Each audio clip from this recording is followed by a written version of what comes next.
Hello friends. Welcome to Spinal Cord Injury TV. Here on this channel we promote spinal cord injury community, with their visuals, and analyze their everyday-to-day activities. KFO stands for knee ankle foot orthosis, which is a type of orthotic device used to support and stabilize the knee, ankle, and foot. While KFOs are more commonly associated with conditions like lower limb weakness or paralysis due to neurological disorders or injuries, they can also be used by individuals with paraplegia, particularly for specific purposes.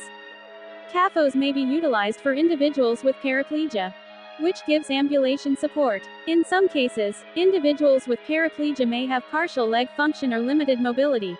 KFOs can provide support and stability to the lower limbs, allowing for assisted ambulation using assistive devices like walker.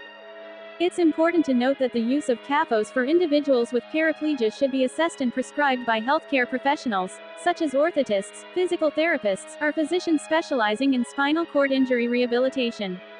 They can evaluate the individual's condition, functional abilities, and goals to determine the most appropriate orthotic intervention and ensure proper fit, function, and safety. I had to have a new KFO made because my leg has atrophied too much and my old KFO no longer fits. And it's too big by a lot, by more than a couple inches. As you can see here, I can fit my whole arm beside my leg in the brace, and this is as tight as it can go, so it's not offering the stability I need to walk accurately, so we needed a new one. We had to go right back to the beginning, so I had to have my leg recasted for my new brace. They couldn't use my old cast because it was just far too big. This is the mold, so my new KFO will look exactly like my old one. It will be pink. Again, this is just the casting mold that they're using to make sure they have an accurate fit. Here they're going through all the markings, making sure that everything fits good. There's a few places that need to be taken in some more and some places that need to be cut down, so that is what they're marking here, and just checking to relieve any kind of pressure areas that are happening with this brace. Now they're just marking where to trim down the toe. I did get these shoes for my wedding. They were supposed to be my wedding shoes, but unfortunately Dave doesn't think that the brace in my foot is going to fit in this, even though I sized up. This was my last fit check with my new KFO before the wedding. Over the last year, I've suffered a lot of atrophy and needed a new KFO to help me walk at my wedding. The KFO is a knee, foot, ankle orthotic, and it just helps solidify my leg so I'm able to walk and stand a little bit better since that leg is completely paralyzed. I put my new KFO inside my old one so you guys can really see how much my leg has shrunk over the last year, and that's just kind of the nature of this injury. My puppies love when these leg braces come out though, because they think it's time to do physical therapy and walk. It's kind of like play for them. I think she approves. So I love this pair of Nikes so much because it perfectly matched my wedding dress, but they were too snug, so I had to buy two separate pairs of shoes, but it all worked out and I finally have my wedding shoes.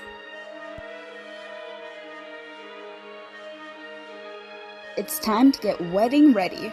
I think like most people, I got a little stagnant over the summer, just enjoying the summer and the weather, so now it's time to get back in shape. I start with cardio, which is a really fast-paced walk for me outside, and then I come in and play with the dogs. Next, I wake up my legs by using my Paraplate. It just increases circulation and helps get those nerves pumping. I'm really working on getting my good leg nice and strong for the wedding, so that's why I'm not wearing my other leg brace. I'm just trying to focus on my strong leg. I'm also trying to increase my weight-bearing tolerance because when I'm upright or putting any weight on my spine, I'm in excruciating pain, so I'm hopeful that this will help with that. Then, like any good workout, I finish with a stretch and a cool down. Again, my back and my hips have been so tight. I really got to work on them, so this stretch kills me. Tummy time is my worst time, but probably the most beneficial. I'm walking outside today for the very first time since, the day of my accident. That's right, I've not walked outside since August 17th of 2020, and I'm super excited because I need to get really strong because in a few months, it is my wedding. My wedding is outside and I need to learn to walk in the grass. So this is my very first attempt, day one of learning to walk in the grass. Ryan proposed to me while I was still in the hospital, and I knew I was walking down that wedding aisle. No matter what it took, I was going to do it. And it's what I've been working toward over the last few years, but I didn't anticipate it to be this hard. The moment I went to push that walker and felt the resistance, I was like, oh crap, am I going to be able to do this? There was so much resistance between that and not being able to pick my leg up enough to get over the grass. I was really starting to panic this first round that I was not going to be able to do it, but it was my first try after all. Just pray to the universe for good things, and we're going to troubleshoot and go for round two. And that is exactly what we did. Ryan had put these foam pads on my sliders when we first got it, just to make it easier to glide over the floor in my house. So we took those off, and he remembered I still had a slider on one of my old shoes, so we put that on. I use these regularly at physical therapy, and it just really helps to glide over the floor, and apparently the grass, because it really worked. This was still incredibly challenging, and I will need lots of practice, but I think I can do it. And then I got to share this beautiful moment with Ryan. I forget sometimes how tall he is and how comforting he is, and I miss this so much. If I could have stayed in this moment with him forever, I would have. Well, that didn't really go as planned, but I'm not going to get discouraged because that was my very first time trying that. And it will only get better. I have a few months to practice. We'll do work on it every day, and I'm walking down that wedding aisle. Kindly click subscribe. Thanks for your support.